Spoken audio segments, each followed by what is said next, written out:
हिंदुस्तान वो परोपकारी देश है जहां आज भी दादा नाना नाती पोते की परवरिश करते हैं। इसी परोपकारी हिंदुस्तान के परोपकारी हिंदुस्तानी बाजार का भी भला करते ही रहते हैं। इसलिए तो जितना वो बाजार को देते हैं उससे काफ़ी कम लेकर संतोषी बन जीवन जीते हैं। 1 रुपये का जहरीला पेय 10 रुपये में अमृत समझ खरीद कर पीते हैं। डॉक्टर अस्पताल का भला करते ही रहते हैं। बीमार लाचार कमज़ोर बनकर भलाई परोपकारी के ऐसे उन्नत राह पर चलते हैं। काम वही करना पसंद करते हैं जिसमें आसानी और कम आमदनी वाले सॉफ्ट जोन में रहकर आने वाली संतान के लिए कठोर जीवन यात्रा वाले हार्ड जोन का निर्माण करते हैं। शून्य से अंकों में पहुंचने का प्रयास करते हैं। पीढ़ी दर पीढ़ी इसी ढर्रे पर चलते हैं। शून्य से शुरू कर अंकों में पहुंचने की यात्रा उसी सीढ़ी पर चलते ही रहते हैं। अपने अमूल्य बहुमूल्य समय को कमजोर लाचार निरर्थक मनोरंजन के चरणों में रखकर चारण नौकर बनने के लिए तरसते हैं, लेकिन दहाई सैकड़ा हजार लाख से अंकों का आंकड़ा बढ़ाने वाले खेल का खिलाड़ी बनने का प्रयास नहीं करते हैं, क्योंकि ऐसे खेल को तो वही खेलते हैं जो रिस्क टेकर हार्ड जोनर होते हैं, हार्ड वर्कर होते हैं और जो हार्ड जोन में रहने के लिए तैयार रहते हैं, मानसिक रूप से तैयार रहते हैं। इसलिए तो वो क्रिएटर बनते हैं, लीडर बनकर संसार का संचालन करते हैं और उनके इसी क्रिएशन में संसार के सॉफ्ट जोन में निवास करने वाले फॉलोअर के परिवार और संसार चलते हैं।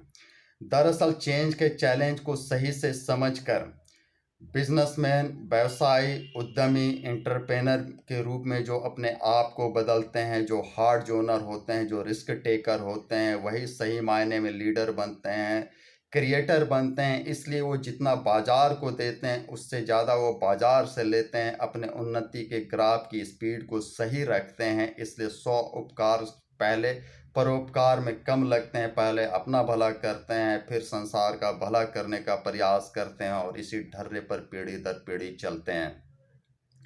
इसलिए तो ऐसी मानसिकता वाले लोग ही आज संसार का लीडर और क्रिएटर बनकर जीवन जीते हैं। आज आप देख सकते हैं कि संसार में जितने भी व्यवसायी वर्ग हैं वही लोग धर्माचरण के कार्य में भी लग रहे हैं, चूँकि उनके पास शक्ति है, सामर्थ्य है।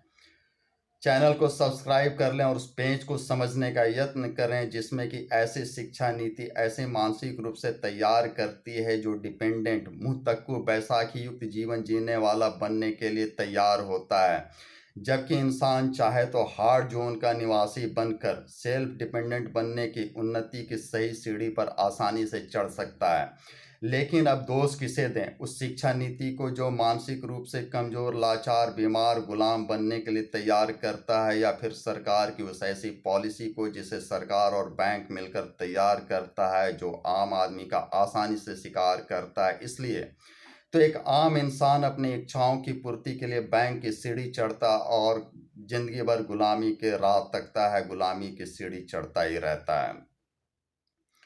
दरअसल पेंच यहाँ पर यही फंसता है, जब इंसान लर्निंग से अर्निंग की दुनिया में पहुँचता है तो उसका मिसमैच थ्योरी और प्रैक्टिकल उसके ज़िंदगी के काफ़ी बड़े लंबे समय को जो है नुकसान में बदलता है। इसलिए तो वह नए सिरे से काम को सीखने का प्रयास करता है जिसमें उसका समय लगता है, पैसा लगता है, सब कुछ बर्बाद होता है, तब जाकर वह कुछ सही मायने में प्रैक्टिकल सीख पाता है।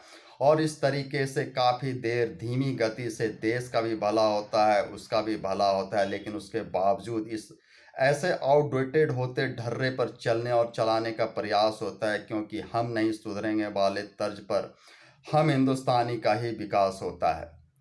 सही समय पर सृजन के सही स्वरूप को समझकर जो लोग सही दिशा में चलने और चलाने का प्रयास कर रहे हैं, ऐसे काम का विरोध करने वाले लोग जो है आज भी हैं, कल भी थे और कल भी रहेंगे। इंसान को यह समझना है कि आने वाला समय किस तरह के काम का किस तरह का संकेत देता है, जिसमें ऑनलाइन नेटवर्क आज की तारीख में एक ऐसा संगठन युक्त काम होता जा रहा है जहां पर इंसान जुड़कर जोड़कर शक्तिशाली बन रहा है, बना रहा है। एकल अकेला जीवन जीने वाला जिंदगी और काम हमेशा कमज़ोर और लाचार रहता है। इसलिए एकल पारिवारिक जीवन जीने वाला जिंदगी भी जो है कठोर जीवन यात्रा के दंश को झेलता ही रहता है। इसलिए काम के इस आने वाले शक्तिशाली स्वरूप को समझने का यत्न करें, जिसे हम लोग network, online, direct selling, MLM जैसे कई नामों से जान रहे हैं, जहां पर व्यक्ति अपने आप को जोड़कर ऐसे काम का हिस्सा बन रहा है, अपने परिवार का, संगठन का विस्तार कर रहा है, जहां पर वह एक दूसरे का टांग खींचने वाला प्रतिस्पर्धी नहीं, एक दूसरे का सहयोग करने वाला सहयोगी बन रहा है और सही मायने में खुद भी क्रिएटर बन रहा है, अपने आप को भी शक्तिशाली बना रहा है, गुलामी की मानसिकता से निकलकर दूसरे को भी गुलाम बनने से बचाने का प्रयास करता है, उसके भी गुलामी युक्त जीवन जीने को कम करने वाला बन रहा है।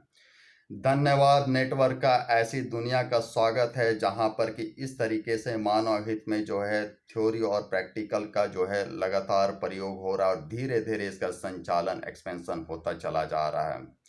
धन्यवाद वीडियो देखने के लिए। धर्म हित, मानव हित में प्रयास जारी रहेगा। ज़्यादा से ज़्यादा लोगों तक इसे शेयर करने का प्रयास अवश्य करें और चैनल को सब्सक्राइब कर जुड़े रहें।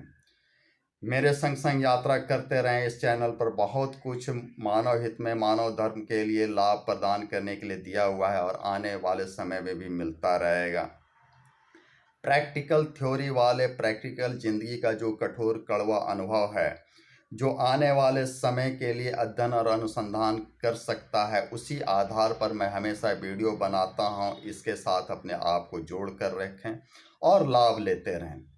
जय महाकाली, जय माता राम।